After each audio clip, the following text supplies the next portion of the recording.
while I was in college, I published a poetry book of my own. There is demand for poetry, but it's not organized demand. And I met random people sitting, strangers. I asked them that whatever you're talking about, आप मुझे बताओ, ठीक है? And I will write a poem on it and give it to you for free. If you like that poem a lot, you can also buy my book, which is for 150 rupees. Wow. Welcome back to Brown Sugar Presents BNI Choral Podcast. Hi, I'm Ninee, and today's guest is the founder of AWAAZ STUDIO and is here on a mission to organize the creative commons. He is none other than Ankush Nagpal.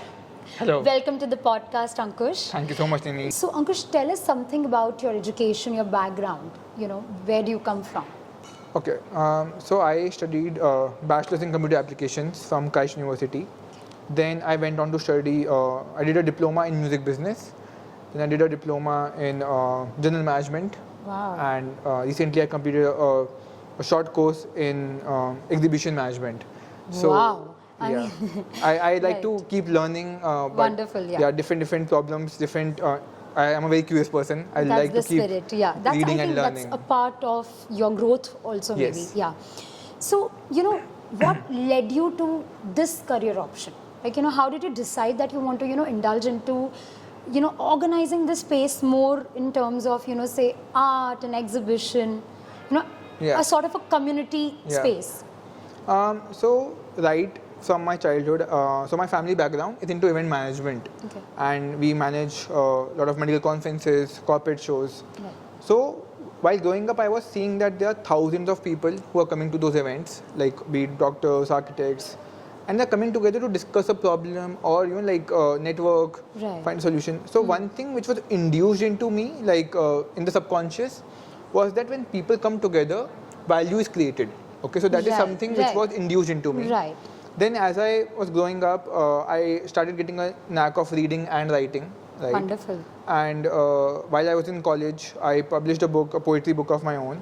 That is when I... So we have a poet sitting with us, and Yeah.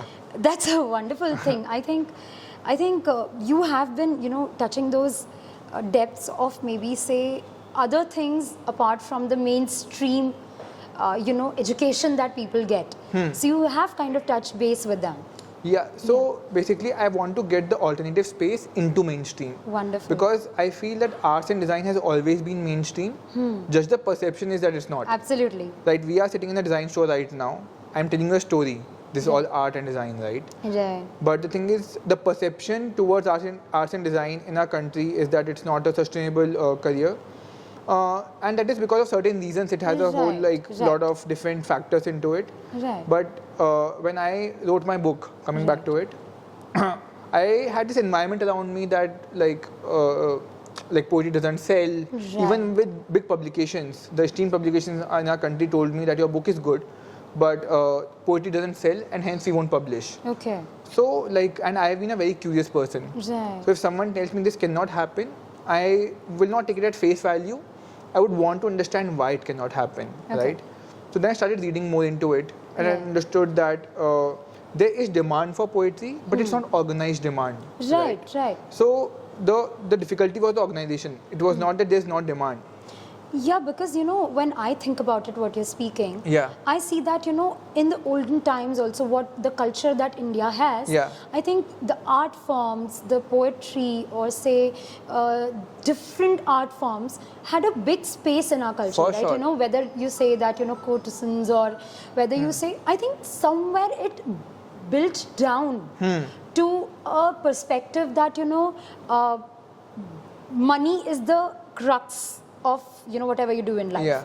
But I feel that there are people like you, I suppose, or probably others over there which do value art in that space. Yeah. And I think I also value money. I am I am a business person, you have to right? commercialize it. So Yeah. I feel that there's nothing wrong in commercializing art or design, because ultimately you want to sustain yourself as an artist for a long period of time, and that you can only do when you understand how to make money. Right. And I think where the gap is that in our country we do not understand that being an artist, right, you have multiple streams of revenue that you can open up, right? But they are never opened up because you don't have any education about it. Right.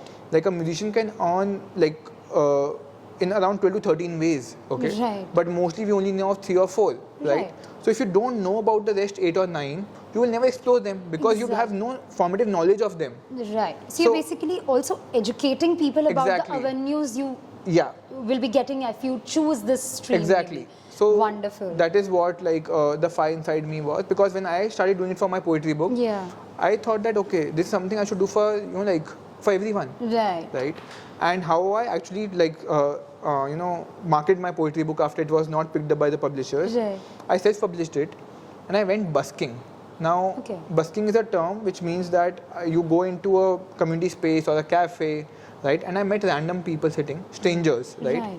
And I asked them, like, the people who I vibed with, or like, कि इनसे बात कर सकते हैं. Right. So I just intervened their space a bit.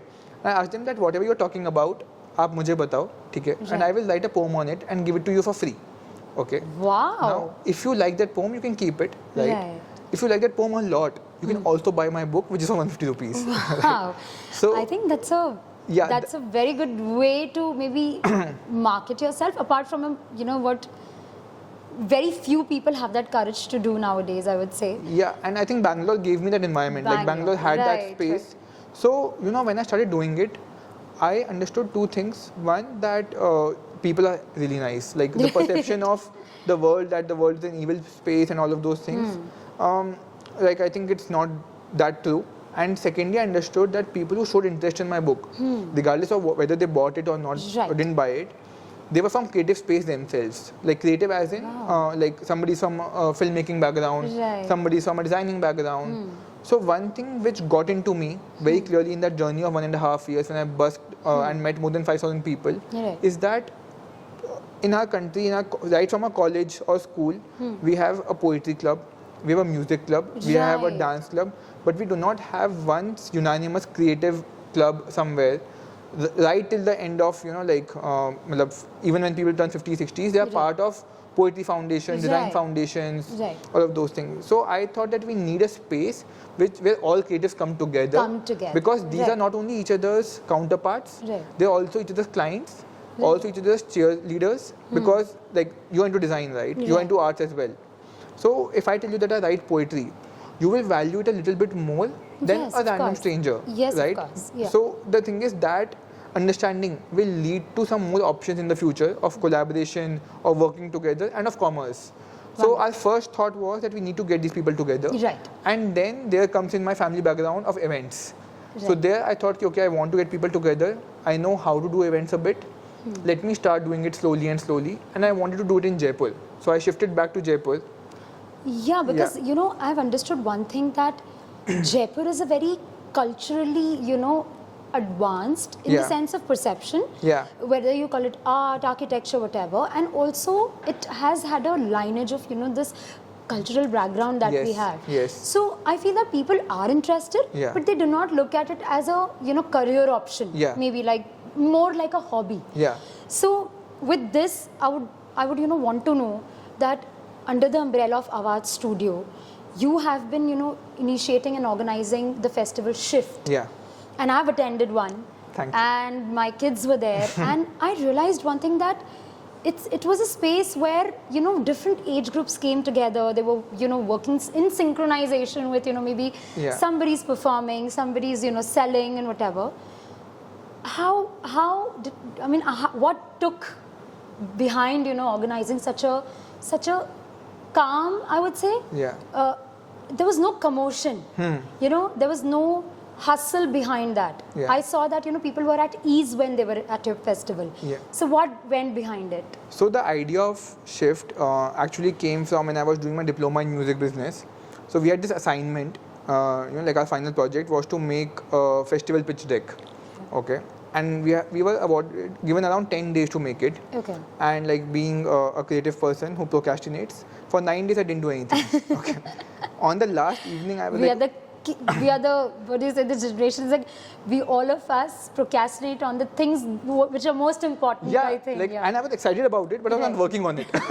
So on the 9th day in the evening, I sat down and I made given my intent towards organizing the creative commerce and bringing everyone together, which I really love doing.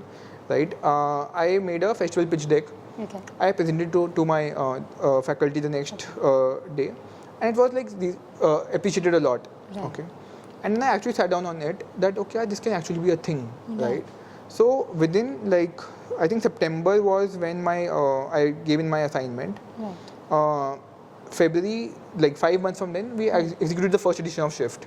So the first idea was that assignment, right? Oh, wonderful. It came so from the that. seed was sown back then. Right? And so secondly, like the calm or the like the energy which you're talking about, is that I've been working with creative people for a long time now. Okay, and I being a creative myself, when I look back when I was writing poetry, the first thing that I was looking for as a creative was not commerce.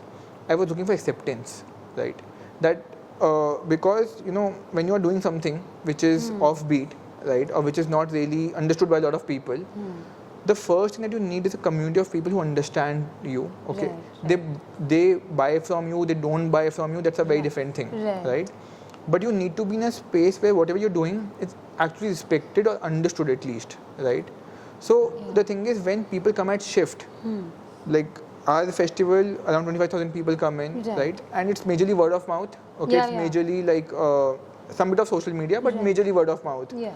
So people who are creative, like from all age groups, they come in because they know that we will be understood here. Okay. Yeah.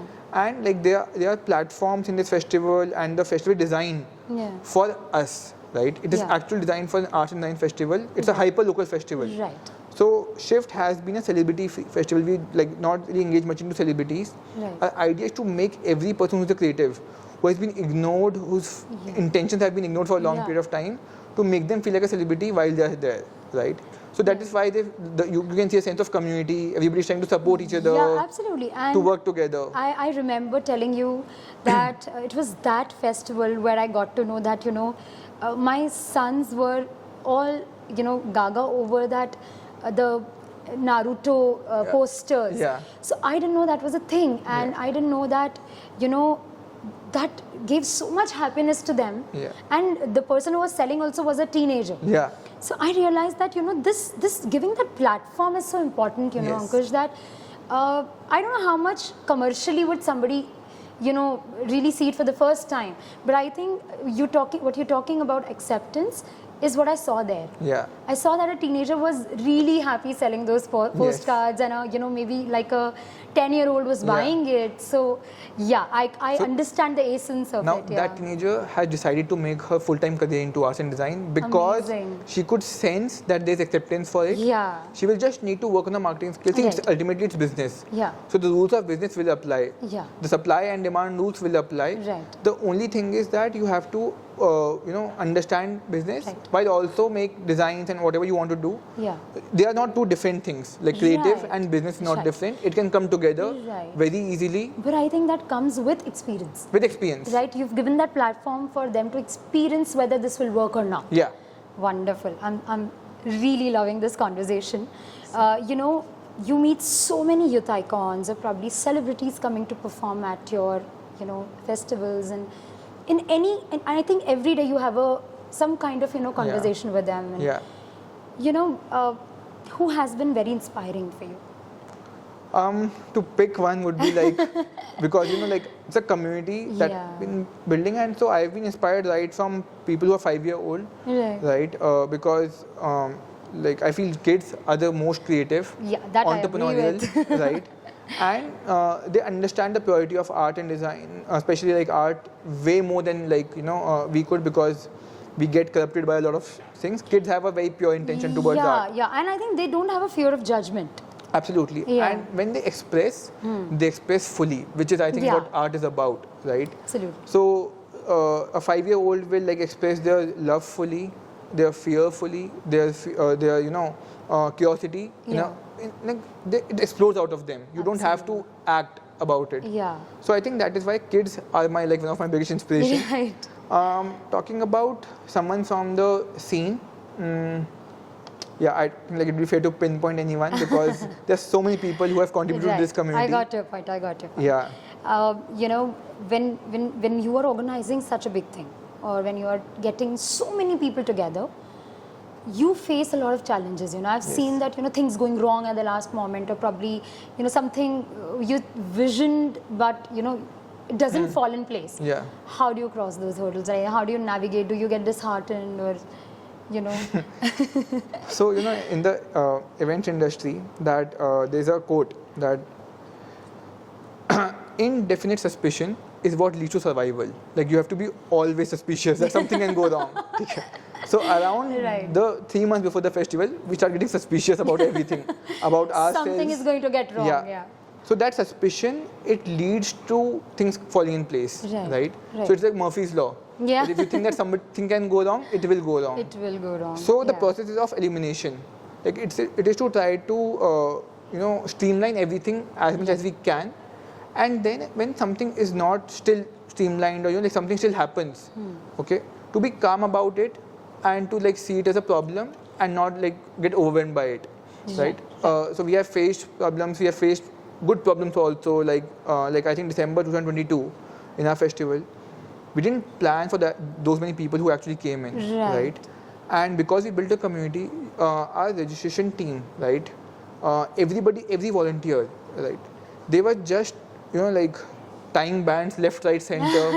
They queued up, right? And they were the ones who actually solved the problem, right? So when you build a culture, right, of a common why, the whole team comes together.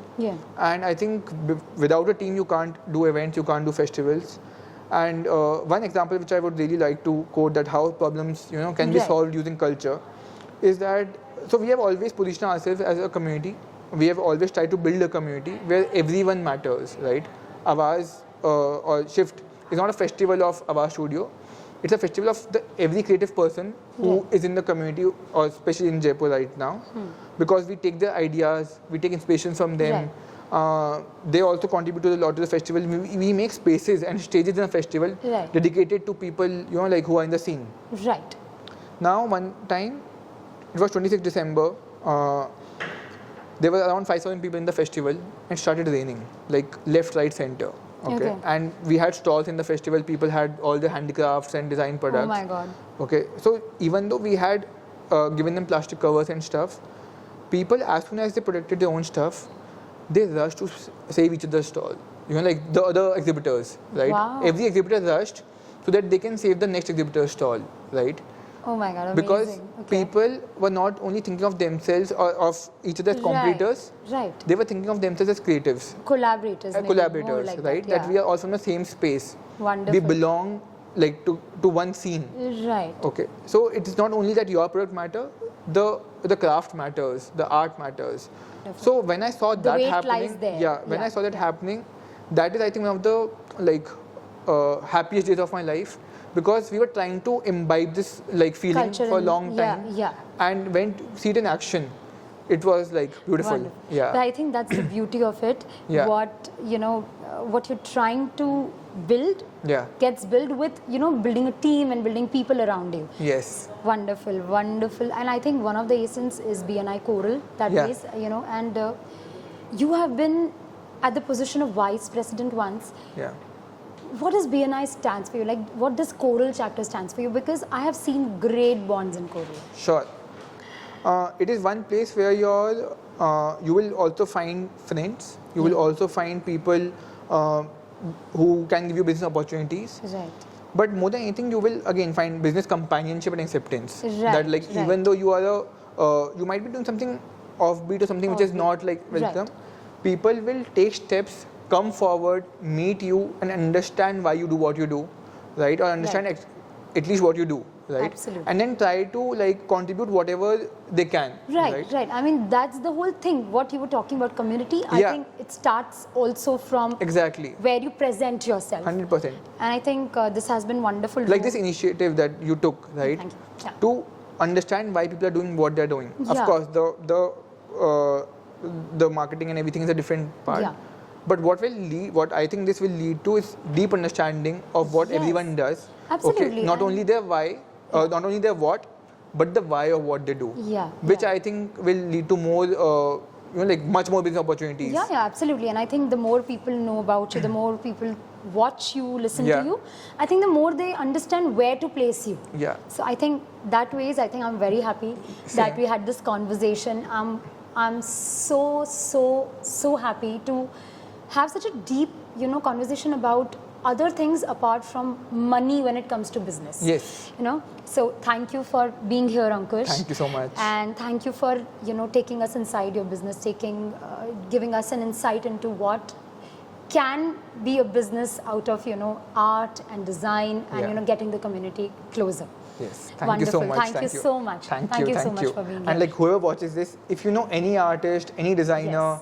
right, please send them our way. We would love to meet them. We really value what they do. Yes. So He's the man. Please. Our team is there for you. All the photographers here, even who are shooting, I would love to meet you one-to-one. And yes, let's see what we can do together. Yes, we are all referring him to you. Yeah, thank you so much. Yeah, thank you so much. Thank you so much, Ankush. With this, we come to the end of this podcast. Stay tuned as we bring to you another insightful episode.